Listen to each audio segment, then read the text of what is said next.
अपन discuss करेंगे आज अपने नए चैप्टर के ऊपर, क्योंकि लास्ट जो अपना वीडियो था उसमें अपन ने डिस्कस किया था मेंडल के जो अपने जेनेटिक्स के जितने भी लॉ थे मेंडल ने दिए थे, आनुवंशिकता के जितने भी नियम थे उनके बारे में अपन ने डिस्कस किया था। मेंडलवाद के विचलन के ऊपर अपन ने डिस्कस किया था। ठीक है, तो जो मेंडल वाला अपना लेसन था वो कंप्लीट हो गया था। आज अपन अपना एक नया लेसन स्टार्ट करेंगे, मानव में गुणसूत्रीय विकृतियों के ऊपर अपना ये चैप्टर रहेगा कि क्रोमोसोम से रिलेटेड कौन कौन सी अबनॉर्मलिटीज जो होती है वो मानव के अंदर पाई जाती हैं। ठीक है, तो अबनॉर्मलिटीज के ऊपर अपन डिस्कस करने से पहले अपन इस चीज के ऊपर डिस्कस करेंगे कि क्रोमोसोम होते क्या है। वैसे तो आपको ये बात पता होनी चाहिए कि क्रोमोसोम आखिर गुणसूत्र होते क्या है, क्योंकि लास्ट ईयर क्रोमोसोम की पूरी स्ट्रक्चर आपको बताई थी 11th क्लास में। पूरी की पूरी जो आपकी सेल की स्ट्रक्चर थी, कोशिका की स्ट्रक्चर थी, कोशिका के कोशिकांगों के बारे में आपको बताया था। उसमें क्रोमोसोम के बारे में भी आपने जरूर सुना होगा, क्रोमोसोम की स्ट्रक्चर भी आपने देखी होगी। ठीक है, तो यहाँ पर सबसे पहले अगर अपन बात करें क्रोमोसोम पाए कहाँ पर जाते हैं, तो क्रोमोसोम केंद्रक के अंदर पाए जाते हैं। ठीक है, क्रोमोसोम जो होते हैं वो कोशिका के केंद्रक के अंदर पाए जाते हैं। नेक्स्ट जो चीज अगर अपन डिस्कस करें, क्रोमोसोम या फिर गुणसूत्र की स्ट्रक्चर कैसी होती है, ये धागेनुमा संरचना के होते हैं। ठीक है, एंड इनको अपन अभिरंजक के द्वारा अभिरंजित कर सकते हैं, अभिरंजित करके अपन इनकी स्टडी कर सकते हैं। ठीक है, अगर नेक्स्ट मेन पॉइंट के ऊपर अपन डिस्कस करें तो क्रोमोसोम जो होते हैं ना, अपने गुणसूत्र जो होते हैं, इनको आनुवंशिकता के वाहक बोला जाता है। ठीक है, क्रोमोसोम को आनुवंशिकता के वाहक बोला जाता है, और क्रोमोसोम को आनुवंशिकता का वाहक बोलने का मेन रीजन क्या है, ये बात इंपॉर्टेंट है। क्यों बोला जाता है आखिर गुणसूत्रों को आनुवंशिकता के वाहक, क्योंकि क्रोमोसोम के द्वारा, गुणसूत्रों के द्वारा आनुवांशिक जो लक्षण होते हैं, उन आनुवांशिक लक्षणों को क्या किया जाता है, एक पीढ़ी से दूसरी पीढ़ी में लेकर जाया जाता है। ठीक है, गुणसूत्र ही वो चीज होती है जिनके द्वारा अपने आनुवांशिक लक्षण जो होते हैं वो एक जनरेशन से दूसरी जनरेशन में जाते हैं इनके माध्यम से। और वाहक का कार्य क्या होता है, किसी भी वस्तु को एक स्थान से दूसरे स्थान तक पहुंचाने का कार्य वाहक के द्वारा किया जाता है। ठीक है, तो यहाँ पर आनुवांशिक लक्षण है, और इन आनुवांशिक लक्षणों को एक पीढ़ी से, एक जनरेशन से दूसरी पीढ़ी में, दूसरी जनरेशन में पहुंचाने का कार्य किसके द्वारा किया जा रहा है, क्रोमोसोम के द्वारा किया जा रहा है, गुणसूत्रों के द्वारा किया जा रहा है। इसीलिए इनको क्या बोला जाता है, इसीलिए इनको आनुवंशिकता के वाहक बोला जाता है।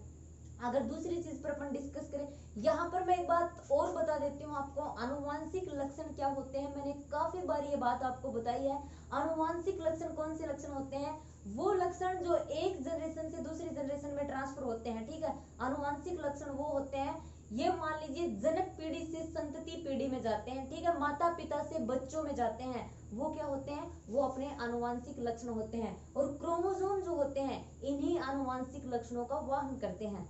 और अपने जो क्रोमोसोम होते हैं, इन क्रोमोसोम को क्या बोला जाता है, आनुवंशिकता के वाहक, आनुवंशिकता का बेस भी बोला जाता है, आनुवंशिकता का आधार भी बोला जाता है इनको। ठीक है, तो ये तो हो गई नॉर्मल, अपन ने डिस्कस किया है कि क्रोमोसोम आखिर होते क्या है, धागेनुमा संरचनाएं होती हैं, अपने केंद्रक के अंदर पाई जाती हैं, आनुवंशिक लक्षणों का क्या करती हैं, एक पीढ़ी से दूसरी पीढ़ी में स्थानांतरण में वाहक का कार्य इनके द्वारा किया जाता है।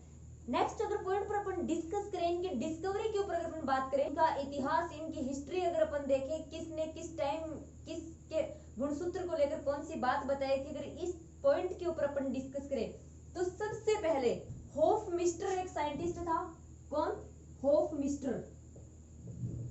होफमिस्टर ने 1848 के अंदर, 1848 में गुणसूत्रों को ट्रेडेस्केंसिया के परागकण मात्र कोशिकाओं में देखा था। ठीक है, ट्रेडेस्केंसिया एक प्लांट है,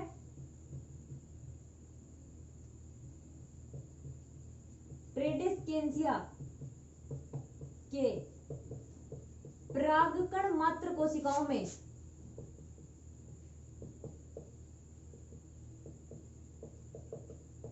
देखा सबसे पहले किसने, होफमिस्टर ने। ये इसका एक पॉइंट हो गया। ठीक है, अगर दूसरे पॉइंट पर अपन डिस्कस करें तो एक अलग साइंटिस्ट था, वाल्डेयर। और वाल्डेयर ने क्या किया, सबसे पहले गुणसूत्र नाम दिया। ठीक है, होफमिस्टर ने ट्रेडेस्केंसिया की परागकण मात्र कोशिकाओं में जो एक संरचना देखी थी, उस संरचना को गुणसूत्र नाम किसने दिया था, वाल्डेयर ने दिया था। अब अगर अपन वाल्डेयर के बाद में नेक्स्ट साइंटिस्ट के बारे में देखें तो एक स्टार्सबर्गर का नाम आपने जरूर सुना होगा, स्टार्सबर्गर। स्टार्सबर्गर वो साइंटिस्ट था जिसने सबसे पहले क्या किया था, गुणसूत्रों का वर्णन किया था। ठीक है, गुणसूत्रों का वर्णन सबसे पहले किसने किया था? स्ट्रासबर्गर ने किया था। अब स्ट्रासबर्गर के अलावा भी दो साइंटिस्ट थे, कौन? सट्टन और बावेरी। सट्टन और बावेरी ने एक बात बताई थी। इन्होंने क्या बताया? इन्होंने बताया था कि जो गुणसूत्र होते हैं, इन गुणसूत्रों के अंदर आनुवांशिकता के कण जो होते हैं वो मौजूद रहते हैं। ठीक है, अपने जो गुणसूत्र होते हैं, अपने जो क्रोमोसोम होते हैं, उन गुणसूत्रों के अंदर आनुवांशिकता के कण मौजूद रहते हैं। ये बात सट्टन और बावेरी ने बताई थी। और ये चीज जो इन्होंने बताई थी वो क्या थी? सट्टन बावेरी परिकल्पना। ठीक है, सट्टन बावेरी परिकल्पना दी थी इन्होंने। उस सट्टन बावेरी परिकल्पना के दौरान उन्होंने ये बात बताई थी कि क्रोमोसोम के अंदर क्या पाए जाते हैं? आनुवांशिकता के कण मौजूद रहते हैं। ठीक है, ये तो हो गया अपना क्रोमोसोम। गुणसूत्रों के ऊपर अपन ने देखा है कि किस प्रकार कौन से साइंटिस्ट ने कौन सी बात बताई थी अपने क्रोमोसोम को लेकर, उसका नाम किसने दिया, डिस्कवरी किसने की। अब अगर अपन बात करें क्रोमोसोम आखिर होते कितने प्रकार के हैं, गुणसूत्र होते कितने प्रकार के हैं, तो गुणसूत्र मेनली 3 प्रकार के होते हैं। ठीक है, 3 प्रकार के गुणसूत्र कौन से होते हैं? फर्स्ट होता है अपना वायरल गुणसूत्र, सेकंड होता है अपना प्रोकैरियोटिक गुणसूत्र एंड तीसरा होता है अपना यूकैरियोटिक गुणसूत्र। वायरल गुणसूत्र,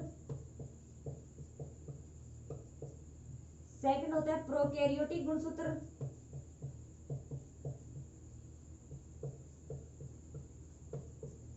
तीसरा होता है यूकैरियोटिक गुणसूत्र।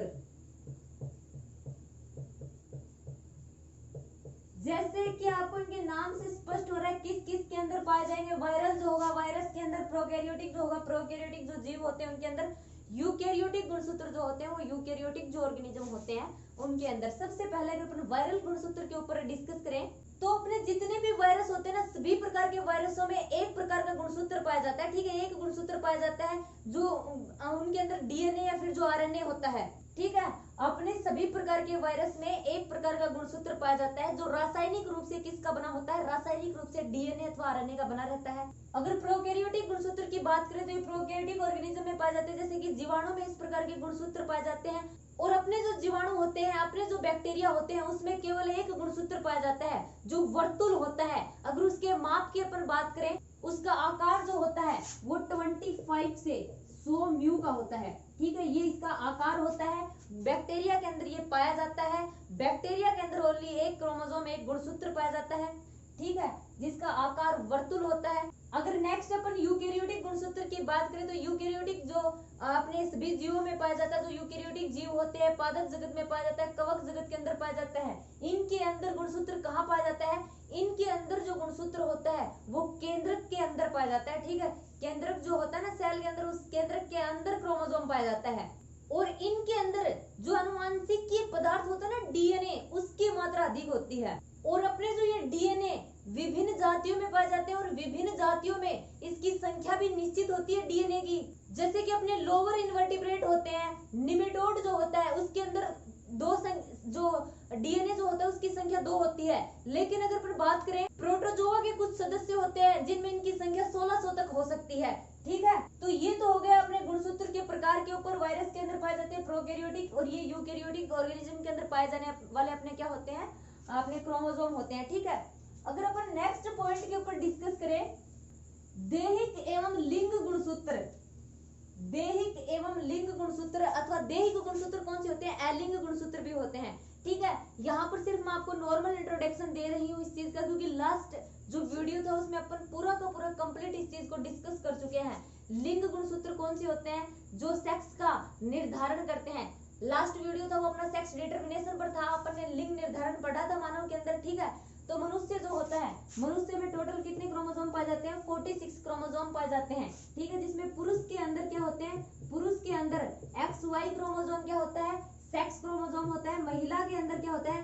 XX क्रोमोसोम क्या होता है? सेक्स क्रोमोसोम होता है, लिंग गुणसूत्र होता है। बाकी बचे हुए 44 जो क्रोमोसोम होते हैं वो कौन से होते हैं? वो अलिंग गुणसूत्र होते हैं, या फिर उनको दैहिक गुणसूत्र भी बोल सकते हैं, या फिर इंग्लिश में उनको ऑटोसोम क्रोमोसोम भी बोला जाता है। ठीक है, ये संरचना पाई जाती है जिसमें मैंने आपको ये भी बताया था कि पुरुष में पाए जाने वाले जो सेक्स क्रोमोसोम होते हैं, जो लिंग गुणसूत्र पुरुष के अंदर पाए जाते हैं, वो आकारी की दृष्टि से समान नहीं होते, एक छोटा होता है एक बड़ा होता है। ठीक है, इसलिए पुरुष के अंदर कौन सी कंडीशन पाई जाती है, विषम युग्म की कंडीशन पाई जाती है। ठीक है, एंड महिला के अंदर दोनों क्रोमोसोम जो होते हैं वो आकारी की दृष्टि से बिल्कुल समान होते हैं, इसलिए इसके अंदर कौन सी कंडीशन पाई जाती है, समयुग्म की कंडीशन पाई जाती है। ठीक है, ये चीज मैंने आपको बताई थी। मनुष्य के अंदर सामान्य कंडीशन में 46 क्रोमोसोम ही पाए जाते हैं, जिनमें से 2 क्रोमोसोम महिला के अंदर XX क्रोमोसोम सेक्स क्रोमोसोम होते हैं, एंड पुरुष के अंदर XY क्रोमोसोम जो होते हैं वो सेक्स क्रोमोसोम होते हैं। बाकी बचे हुए 44 क्रोमोसोम जो होते हैं वो कौन से होते हैं, वो अलिंग गुणसूत्र या फिर दैहिक गुणसूत्र या फिर ऑटोसोम क्रोमोसोम होते हैं। अब इस लेसन में स्टूडेंट अपन किस चीज पे डिस्कस करें, गुणसूत्र से रिलेटेड विकृतियों के बारे में अपन डिस्कस कर रहे हैं। क्रोमोसोम से रिलेटेड कौन कौन सी एबनॉर्मलिटीज मनुष्य के अंदर पाई जाती हैं, इस चीज पर अपन डिस्कस करेंगे। तो इसमें होता ये है कि जो भ्रूणी अवस्था होती है, जो एम्ब्रियोनिक स्टेज होती है अपनी, उस एम्ब्रियोनिक स्टेज के अंदर जो शिशु होता है, जो भ्रूण होता है, उसमें क्रोमोसोम जो होते हैं, उसमें गुणसूत्र जो होते हैं, उन गुणसूत्रों की संख्याओं में क्या हो जाता है, परिवर्तन हो जाता है। गुणसूत्रों की संख्या चेंज हो जाती है, कम या फिर ज्यादा हो जाती है, जिस वजह से क्या होता है, जिस वजह से असामान्य जो शिशु होता है वो पैदा होता है। और शिशु या फिर बच्चे के अंदर जो ये असामान्य स्थिति पैदा होती है ना, ये सामान्य स्थिति जो अपने लिंग गुणसूत्र होते हैं, इन लिंग गुणसूत्रों की वजह से भी हो सकती है। इनके अंदर अगर कुछ चेंज होता है, इनकी संख्या में कमी ज्यादा या फिर इनकी संख्या में कुछ भी किसी भी प्रकार के स्ट्रक्चर में चेंज होता है, तब भी बच्चे असामान्य प्रकृति के पैदा हो सकते हैं। और अलिंग गुणसूत्र में भी कुछ चेंज होता है, तब भी क्या होता है, तब भी असामान्य शिशु क्या होते हैं, पैदा हो सकते हैं। मतलब दोनों की ही संख्याओं में अगर कोई डिफरेंस होता है तो दोनों ही कंडीशन में बच्चे क्या होते हैं, अब नॉर्मल कंडीशन वाले पैदा होते हैं। तो सबसे पहले अपन देखेंगे अलिंग गुणसूत्र जो होते हैं, अपने ऑटोसोम जो क्रोमोसोम होते हैं, उनके अंदर कुछ चेंजमेंट हो जाते हैं, तब किस प्रकार के डिसऑर्डर, किस प्रकार की जो अबनॉर्मलिटीज मानव के अंदर पाई जाती है। तो सबसे पहले अपन डिस्कस करते हैं ऑटोसोमल अबनॉर्मलिटीज। ठीक है, ऑटोसोमल अबनॉर्मलिटीज मतलब अलिंग गुणसूत्र जो होते हैं, अपने अलिंग गुणसूत्र में असमानताएं होने पर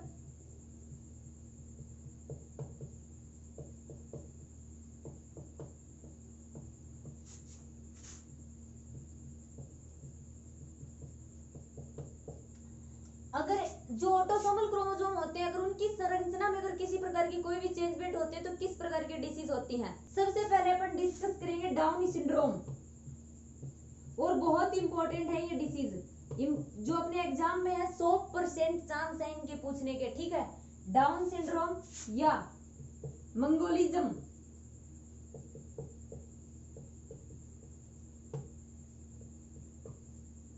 सबसे पहले डाउन सिंड्रोम के बारे में किस साइंटिस्ट ने बताया था, लैंगडम डाउन ने। ठीक है, लैंगडम डाउन ने सबसे पहले इसके बारे में बताया था, इसीलिए इसका नाम डाउन सिंड्रोम पड़ा था। लैंगडम डाउन ने इस चीज को सर्वप्रथम डिस्कवर किया था। और डाउन सिंड्रोम या फिर मंगोलिज्म से ग्रसित कोई बच्चा जो होता है ना, उस बच्चे के अंदर क्या पाए जाते हैं, उस बच्चे के अंदर 47 क्रोमोसोम पाए जाते हैं, 47 गुणसूत्र पाए जाते हैं। ठीक है, नॉर्मल कंडीशन में मानव के अंदर 46 क्रोमोसोम पाए जाते हैं, 46 गुणसूत्र मानव के अंदर पाए जाते हैं। लेकिन डाउन सिंड्रोम से ग्रसित अगर कोई बच्चा होता है तो उसके अंदर 47 क्रोमोसोम 47 गुणसूत्र पाए जाते हैं। कौन से गुणसूत्र में अधिकता आ जाती है, 21वां जो जोड़ा होता है ना, 21वां क्रोमोसोम का जो जोड़ा होता है, 21वें क्रोमोसोम के जोड़े में एक गुणसूत्र अधिक हो जाता है, जिस वजह से क्या होता है, जिस वजह से डाउन सिंड्रोम डिसीज हो जाती है। अगर अपन कैरेक्टर की बात करें, डाउन सिंड्रोम से ग्रसित बच्चों के अंदर किस प्रकार के कैरेक्टर, किस प्रकार के लक्षण दिखाई देते हैं, तो डाउन सिंड्रोम से ग्रसित जो बच्चे होते हैं ना, उनका कपाल जो होता है वो चौड़ा होता है, गर्दन उनकी छोटी होती है, हाथ जो होते हैं वो थोड़े चपटे होते हैं, बुद्धि भी वो थोड़े अल्प विकसित होते हैं, दिमाग से भी मुंह जो होता है उनका खुला ही रहता है, जीभ बाहर निकली रहती है। थोड़े इस प्रकार से उनके अंदर असमानताएं पाई जाती हैं डाउन सिंड्रोम के अंदर। तो ज्यादा जो है इनके कैरेक्टर पूछे जाएंगे या फिर ये पूछे जाएंगे कौन से गुणसूत्र की अधिकता हो जाती है, तो 21वें क्रोमोसोम का जो जोड़ा होता है वहां पर गुणसूत्र की अधिकता हो जाती है। या फिर इस प्रकार से भी पूछेंगे कि जो अपना डाउन सिंड्रोम होता है इसमें क्रोमोसोम की क्रोमोसोम की अधिकता होती है फिर कमी होती है। तो डाउन सिंड्रोम या फिर मंगोलिज्म में क्या होता है, गुणसूत्र की अधिकता हो जाती है, 47 गुणसूत्र पाए जाते हैं, और 21वें जोड़े पे जो गुणसूत्र होता है ना उसकी अधिकता होती है। 21वें जोड़ा जो होता है उसको ट्राइसोमी बोला जाता है। ठीक है, अब अगर अपन नेक्स्ट डिसीज के ऊपर डिस्कस करें, एडवर्ड सिंड्रोम।